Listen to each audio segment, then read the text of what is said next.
Hey everyone, welcome back to the Recycled Mom. This is episode 6 of the Road to Recovery series, and I want to thank you for joining me. If you're new here, I invite you to subscribe and hit the bell notification so that you can be notified every time I upload a new episode to this series. And with that, I am going to start right off. This is episode 6, which is week number 6. And I went to the doctor yesterday and I have lost a total of 8 pounds since my last visit last month. It doesn't really feel like it. I am slowly losing weight, so I guess I'll take it at that pace. I lost 1 pound from last week to this week. 1 pound, 1 to go. Another week and my weight is slow. You guys remember that song? I don't even remember who did that. 1 down, 1 to go. Another town, 1 more show. Something like that. So I mean, if I'm looking at the whole, I'm happy. I'm down 8 pounds officially by the doctor. And I also got a lovely little notice from my doctor that it is time for a colonoscopy. I'm of age, apparently. I told him when he was talking to me, I was like, I really do not want this test at all. And he's like, you need the test. You know, it prevents cancer. And I said, isn't there something else I could do, like a pill I could swallow or something? And he said, all right, actually, since I am healthy, I have never had any abnormal tests of anything as far as a mammogram or a pap smear or anything like that. He said, I will send you a test that you can do at home, and it's called Cologuard. And apparently you get to test your poo at home and then mail it off, I guess. So I'm waiting for my package to come into the mail. So this is going to be funny. But anyway, I was like, he said if that comes back and everything tests out fine, he said he could buy me a few years. And I'm like, great, because you know what? I'm banking on the fact that I'm going to be raptured out of here before I have to have a colonoscopy. I do not want that test at all. No. I know you're going to say, oh, Darlene, they put you out. And I know they do, but I know what that test involves, and I do not want to be violated. No, thank you. Oh my gosh. Okay, I know. I just need to suck it up and do the test. With the rest of my chart updates, I have been doing fairly well in the sleep department. I've been averaging 6 hours. I'm trying to get more, but it just does not seem that my body doesn't. I don't know if it's my sleeping environment, you know, if it's just something that's going on with my body, because, you know, I wake up and it's about the same time every day, no matter what time I go to bed. It seems I'm waking up at the same time, and I'm hot. I'm like, woo, it's warm. And it's not a hot flash, but I just feel a little warm and my heartbeat has gone up. So I'm like, okay, this is interesting. So I don't know if it's just maybe something biologically that's happening in my body. Maybe something is dropping, a sugar dropping, going up. I don't know, whatever. I'm trying to look into that. And my mood has been staying somewhat the same. I'm kind of this even, I'm on a scale of 1 to 10, I'm pretty much riding around a 6 as a normal for me. It's like your head is just above water. You know, I'm treading water and your head is just up here, and it doesn't take a little bit, you know, you get a little bit tired and you kind of fall under a little bit. That's just right where I'm at. I would love to be like gliding on top of the water. I'll get there one day, I hope so. But as far as, you know, trying to stay positive about things, I've just been kind of getting lazy here lately.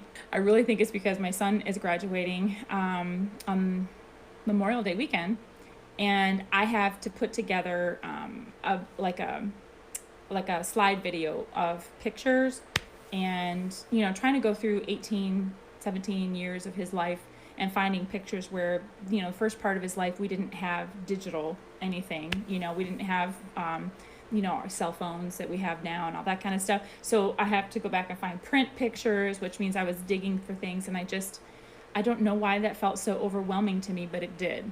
I managed to find some pictures, kind of like, okay, I'm going to put these in there. But, you know, I'm probably going to push that sucker right to the last minute. Or we've agreed to, like, you know, do this little photo montage and do like a presentation, like a speech. That's not really what I want to say. But, you know, something like that to our graduate, our child. And so that's been kind of stressing me out a little bit too, because I'm like, I just wanted to sit in the audience, come up when I'm ready, when it's ready for us to give him his diploma. They announce his name, everybody cheers, we hug, and blah, blah, blah, and then we're done. I didn't want to have to do all this other planning. So, anyway, so I'm working through that, and I think it's because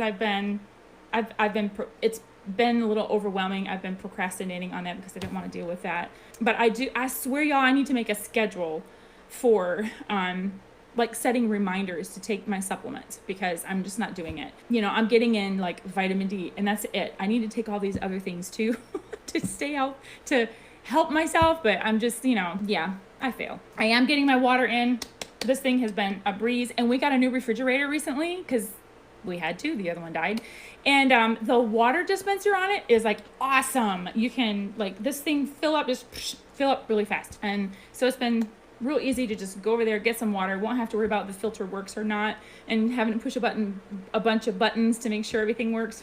Yeah, it's just, yay, new technology, new appliances are great. Now, for my mental self, I've been sticking to doing the Conquer videos and meeting in the group, and we have now merged from our April joining group, and we've now joined into the big group on Facebook. And so that was like, wow, that group is active, and it's very active on my Facebook feed, and it's like everyone is posting something in there, and reading these stories from these women, it's very overwhelming.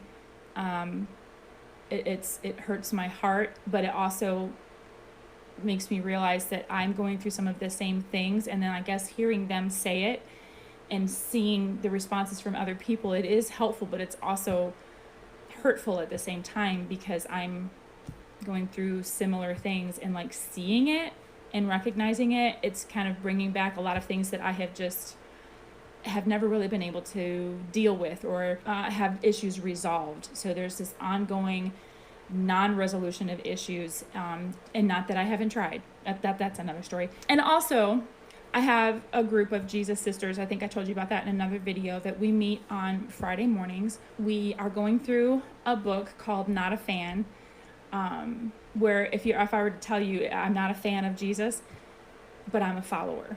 And that's really what it's called. So I'm not a fan of Jesus, because that means I'm just sitting up in the stands and saying, yay, go Jesus, I'm on your team, but I'm not actually really following him and getting down there and following him in the field and everything. The topic that we talked about last week was very touching, very moving, very personal for especially women, and how Jesus sees us.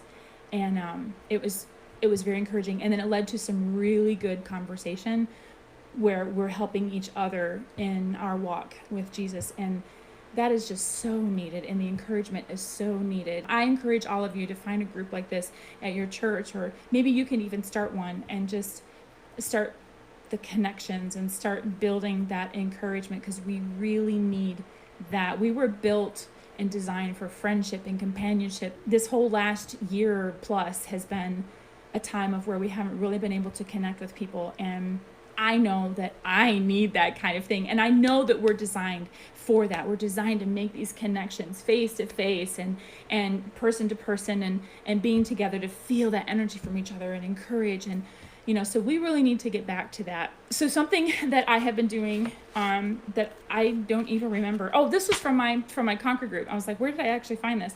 So I have been given like lots of little journals from Secret Sisters and from friends, and sometimes I'll just find a cute one and I'll buy these little journals. This one stays by my bed, and at night I take just a few minutes when I come up here and start my winding down. There are two questions and a statement that I go through every night, and then I will write down my responses and my thoughts. The first question is, did the choices I make today lead to greater growth and maturity in me? The second one is, are my daily small choices moving me closer to the person I want to be and the person God wants me to be, or are they moving me further away? And then the statement that I read every night is, you do not have to make big choices or big changes to see big results. Okay. It's encouraging me every day to take that little step, just like my weight loss, 1 pound a week, 1 pound a week. Pretty soon I'm at 10, pretty soon I'll be, at 15. And I wish it was faster, but I guess 1 pound a week is going to be okay. But I'm also evaluating myself every day. So what am I doing? Am I wasting time scrolling through social media and Facebook, or am I actively making choices to put together programs for the Recycled Mom, Bible studying so I can grow in my maturity and my relationship with the Lord? Is this going to be helpful? It's like that for any kind of a goal you have in your life. Let's say you have a weight loss goal. Are my daily small choices helping me reach that? Like water, am I going to choose to have an apple or a candy bar? Something like that. I encourage you to do that to keep yourself accountable, but also to encourage yourself a little bit. So with that said, thank you for tuning in, and thank you for your love and support. Until next time, peace, love, healing, y'all.